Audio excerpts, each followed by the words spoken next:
Alrighty, well, I have no idea what I'm going to talk about today. So let's begin.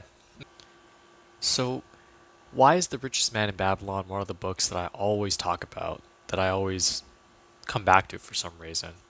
So, the Richest Man in Babylon is a book that expounds the fundamentals of investing, of the philosophy of investing and dealing with money and resources. And these stories are actually very simple, but they can be very difficult to follow at times. For example, one of the stories told in The Richest Man in Babylon is of the farmer that could understand what the animals said. And he listens to the animals, the donkey talking to the ox. And the ox is complaining that he has all this hard work to do. He works all day and his back hurts. He's complaining to the donkey. And the donkey says, just lay on your back and complain, and then they'll think you're sick, and then you'll have a day off. So the ox listens to the donkey, and he lays on his back and he complains. And he says, "Oh, like I'm in pain, like I can't work today."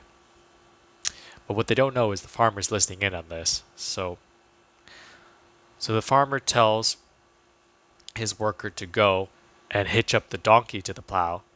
So the donkey has to spend all day doing the ox's job. And at the end of the day, the donkey is pissed because he had to go and work all day pulling the ox's plow, doing the ox's job, while the ox got the day off. So the ox and the donkey meet up, and the ox is so happy. He's like, "Oh, I got a day off. Thank you so much for your advice." But the donkey, he's in a bad mood. And he says, "Hey, from now on, you pull your own plow, because I heard from the farmer if you are sick again, then he'll send you to the butcher." And then they're not friends anymore after that. So, what is the moral? The moral is take not thy friend's burdens upon thyself. So, if you want to help your friend, find other ways than risking your financial well being. The book also talks about the value of the budget. The budget not preventing you from having fun, but making sure you spend the money on the things that matter the most to you, and then in descending order of the things that you want that are left from the remainder.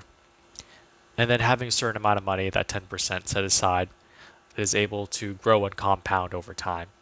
Another one of the stories from the Richest Man in Babylon is a teacher standing in front of his students and he asks, a bag heavy with gold or a clay tablet inscribed with wisdom? If you had your choice, what would you choose? And the crowd says, the gold. We want the gold, obviously.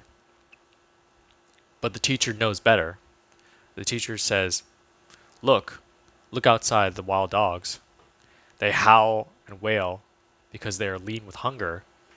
But feed them, and what do? They fight and they strut. And then they fight and they strut.